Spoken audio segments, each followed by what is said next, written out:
नमस्कार. आज आपण शीतलनगर या गावामध्ये उपस्थित असून मी महाराष्ट्र शासन कृषी विभागामार्फत आमच्या सर्व शेतकरी बंधूंचं मनापासून स्वागत करते. आज आपण बोरोंडी पट्ट्यातील शीतलनगर या गावात उपस्थित असून आमच्या या शेतकरी भगिनी सौ अंकिता अनंत घुबडे, पंचायत समिती सदस्या, गेले 4 वर्ष गोकृपा अमृतमचा वापर आपल्या भात, आंबा आणि काजू या पिकांमध्ये करत आहेत. मी सौ अंकिता घुबडेंना विनंती करते की त्यांचा जो अनुभव आहे तो आपल्याशी थोडक्यात शेअर करावा. नमस्कार, मी अंकिता अनंत घुबडे, पंचायत समिती सदस्य आणि सर्वसामान्य शेतकरी महिला आहे. मला आवड आहे सर्व शेतीची आणि झाडांची. माझे मिस्टरांनाही पूर्णपणे आवड आहे या शेतीची आणि झाडांची. आम्ही ही लागवड करत असताना या क्षेत्रामध्ये पूर्ण हा क्षेत्र कातळाचा आहे. या कातळाच्या शेतीमध्ये लोक म्हणतात की अशी कातळामध्ये शेती होत नाही, तरी देखील आम्ही प्रयत्न करून देखील म्हणतात ना, प्रयत्नांना यश येऊ, तर तसं आम्ही हे यश दाखवून दिले लोकांना की या कातळामध्ये शेती कशी होत नाही आणि काजू कर्म झाडंही कशी होत नाही, तर आम्ही दाखवून दिलंय. आणि या क्षेत्रामध्ये आमचं हे 76 म्हणजे 2.25 एकर जमीन आहे. या 2.25 एकरमध्ये जमिनीमध्ये आमची 32 कलमांची झाडं आहेत आणि 82 काजूची झाडं आहेत आणि इतर काही झाडं लागवड आम्ही केलेली आहे. तसंच आम्ही या बाकी इतर ज्या जमिनी बाजूच्या मोकळ्या ज्या जमिनी आहेत त्याच्यामध्ये सुद्धा आम्ही अननची लागवड केलेली आहे. आणि ती मोकळी जी जागा आहे त्याच्यामध्ये तीळ आम्ही टाकतो, हरीक आम्ही टाकतो आणि जेणेकरून त्याच्यामध्ये जास्त गवत येऊ नये ह्यासाठी आम्ही ह्याचा वापर करतो. इतर काही ज्या वस्तूंचा प्रकल्प राबवत असताना या आमच्या या गावच्या तालुक्याचे कृषी अधिकारी हे प्रकल्प कसं करायचं, कसं राबवायचं त्यासाठी पूर्णपणे माहिती आमच्या कृषी अधिकारी दुबळे साहेब होते आणि वरवडेकर मॅडम होते, त्यांच्या सहकार्य वरिष्ठ गोळगरकर मॅडम होत्या. अशा या सर्व आम्हाला कृषी अधिकाऱ्यांनी सहकार्य करून अनमोल त्यांचं मार्गदर्शन आम्हाला देऊन हा आम्ही प्रोजेक्ट अत्यंत चांगल्या पद्धतीने आम्ही राबवलेला आहे. आणि हा प्रकल्प राबवत असताना आम्हाला जास्त करून सेंद्रिय जे आवड आहे. आम्ही हा प्रकल्प राबवत एकाही झाडाला आम्ही पहिल्यापासून आम्ही काही रासायनिक खताचा वापर केलेला नाही. सदर आम्ही सेंद्रिय खताचा वापर करतोय आणि आम्ही गांडूळ खत हे या प्रकल्पामध्ये केलेलं आहे. शिवाय आम्ही हा गोकृपा अमृत हे सुद्धा आम्ही हे झाडांना आम्ही देतोय. तसं दशपर्णी अर्क सुद्धा आम्ही ही आमच्या वाडीमध्ये जेव्हा कृषी अधिकाऱ्यांनी शेती शाळा घेतली त्या शेती शाळेमध्ये पूर्णपणे आम्हाला माहिती दिली गोकृपा अमृत कशासाठी वापरतात आणि लमित फवारणीसाठी लमित हे आपण दुकानातून केमिकल आणून आपण झाडांना वापरतो, तर आम्ही ते लमित म्हणून कसं वापरतात ह्याची सुद्धा पूर्णपणे माहिती दिली. ती माहिती घेत असताना आम्ही त्याचा पूर्णपणे वापर केला आणि त्याप्रमाणे आम्ही लमित हे कसं पद्धतीने वापरतो त्या हिरवी मिरची, तिखटवाळी आणि लसूण आणि तंबाखू याचा वापर करून पूर्णपणे आम्ही झाडांना फवारणी करतो. तसंच दशपर्णी अर्क 10 झाडांचा पाळा आम्ही एकत्रपणे जमा करतो. तो बारीकपणे कुटून एका ड्रम मध्ये पाण्यामध्ये भिजत टाकतो आणि त्याच्यामध्ये 5 लिटर गोमूत्र, जसं पाण्याचं लिटर असेल त्याप्रमाणे आम्ही ते घेतो. आता आपण अंकिता घुबडे यांच्या शेतावरती गोकृपा अमृतम तयार करण्याची पद्धती या ठिकाणी पाहणार आहोत आणि ते कसं करायचं याचं विशद स्वतः आपल्याला घुबडे मॅडम करणार आहे. त्या गोकृपा अमृतम तयार करण्याची पद्धती मॅडम सांगा.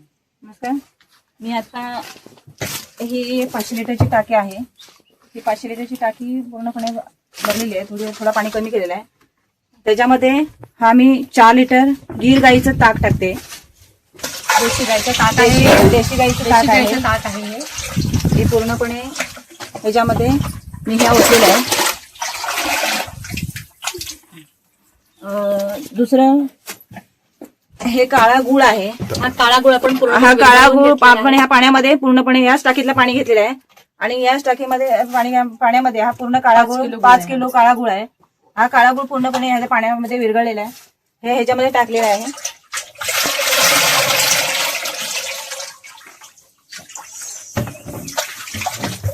आणि ताकही आपण ते 5 लिटरच घेतलेलं आहे. ताकही आपण 5 लिटर घेतलेलं आहे. गुळ आपण 5 किलो घेतलाय कारण ही टाकी आपली 500 लिटरची आहे. हे 5 लिटर कल्चर आहे. हे पूर्ण 500 लिटरच्या टाकीमध्ये पूर्ण ओतलेलं आहे.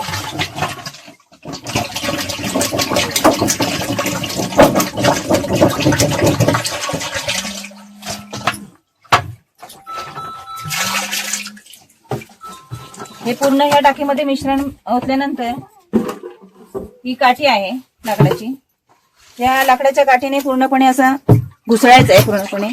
हे सतत आम्ही 7 दिवसही ठेवतो आणि 7 दिवस हे 2 दिवसातून 2 वेळा सकाळ आणि संध्याकाळ आम्ही 2 वेळा ढवळून जातो आणि 8व्या दिवसाला ह्या झाडांना आम्ही फवारणीसाठी आम्ही वापरतो.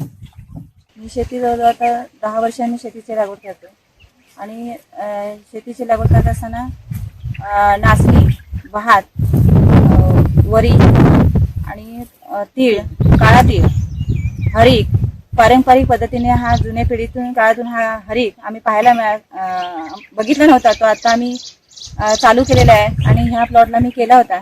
महाराष्ट्र शासन कृषी विभाग या योजनेमध्ये आम्ही ठिबक सिंचनाचा वापर केलेला आहे. आताच्या दृष्टिकोनातून या पाण्याचा प्रादुर्भाव कमी असल्यामुळे आम्ही पूर्ण झाडाच्या वाटल्या हा पूर्ण गवत आणि आच्छादन केलेलं आहे, जेणेकरून आता पाण्याची पातळी कमी असल्याकारणे ह्याला मी पूर्णपणे ठिबक सिंचनाची लाईन जोडलेलीच आहे. तरी देखील आता पाण्याचा प्रादुर्भाव कमी असल्यामुळे हे आम्ही प्रकल्प हा आता आम्ही राबवत आहे. नमस्कार, मी सेंद्रिय शेती करते. या सेंद्रिय खतातून गोकृपामृत हे वापरते. पहिली गोष्ट ही नाचणी आहे, हा काळा तीळ आहे, ही वरी आहे आणि हा हरीक आहे. पुरातन काळी बरेचसा म्हणजे पूर्वीची लोक ही हरीक करायचे. आता या पिढीमध्ये मी हे हरीक करून बघितलंय आणि बऱ्यापैकी म्हणजे हरीक माझं हे आता मी अर्धा किलो आणलं होतं बियाण्यासाठी, पण हे आता झालं टोटल माझं 5.5 पाहिली. हे 5.5 हे दळायचं आहे, तांदूळ काढायचा आहे, तर त्यासाठी जाता लागतो घालायला बनवायचा. तर आता मला घालायला वेळ नसल्या कारणाने मी ठेवलेलं आहे, तरी देखील ते करणार आहे, तांदूळ करणार आहे. आणि हे लाल भात आहे, हे लाल भात सुद्धा याचा पूर्ण निव्वळ लाल तांदूळ निघतो. हे एकदम आयुर्वेदिक म्हणजे भात असं म्हणायला काही हरकत नाही, कारण हे पूर्वीची लोक आजारी पडल्यानंतर याचा तांदूळ जास्त प्रमाणात वापरायचा आणि आता सुद्धा हा कॅन्सरसाठी हा भात तांदूळ जास्त प्रमाणात वापरला जातो. हा कमीत कमी 150 रुपये किलोने हा तांदूळ विकला जातो. त्यासाठी मी ह्याची लागवड केली आहे. हा मी बियाणा गेल्या वर्षी आणला होता, त्याची ही वाढ केली होती. त्याचा मी 8 पायली भात पोह्यांसाठी दिला होता आणि ते पोहे एकदम इतके चविष्ट होते की पूर्ण आमच्या आजूबाजूच्या लोकांना मी वाटले आणि ते समाधानकारक म्हणून. आता हा मी पूर्ण भात यावर्षी मी पूर्ण क्षेत्र करणार आहे. दुसरी गोष्ट ही हळद आहे. ही हळद सुद्धा सेंद्रिय खत वापरून आणि गोकुळ अमृताचा वापर करून आम्ही हळद माझी एकूण 7 किलो टोटल पावडर ही हळदीची काढलेली आहे. आता आपण सौ अंकिता घुबडे ज्या शेतावरती उभे आहोत, या शेतामध्ये तुम्ही जर पाहिलात तर बहुविध पिका पद्धतीचा अवलंब त्या ठिकाणी केलेला आहे. या शेतामध्ये आंबा, काजू, हळद, त्याचप्रमाणे अननसाचा आंतरपीक म्हणून या ठिकाणी घेतलेला आहे. आमच्या महाराष्ट्र शासन कृषी विभागामार्फत फळबाग लागवड, त्याचप्रमाणे ठिबक सिंचन आणि आता जे आपण मोठ्या प्रमाणात जे गोकृपा अमृतम करत आहोत त्याचा पूर्णपणे वापर या शेतामध्ये पूर्णपणे केला जातो. मला वाटतंय अंकिता घुबडे ह्या आपल्या कोकणवासियांसाठी एक आयडॉल म्हटलं तर काही चुकीचं ठरणार नाही. आणि कोकणामध्ये खासियत अशी आहे की इथे प्रत्येक शेतीमध्ये 90% सहभाग हा महिला शेतकऱ्याचा असतो. माझी संपूर्ण कोकणातल्या महिलांना अशी कळकळीची विनंती आहे की आमच्या अंकिताताईंसारखा आदर्श सगळ्यांनी घ्यावा, कारण त्यांचं सामाजिक क्षेत्रामध्ये सुद्धा तेवढंच काम आहे. त्याच पंचायत समिती सदस्य दापोलीमध्ये कार्यरत आहेत. गेले कित्येक वर्ष त्या ग्रामपंचायत बोरवलीमध्ये त्या कार्यरत होत्या आणि इतकं सगळं करून स्वतःचं घर संसार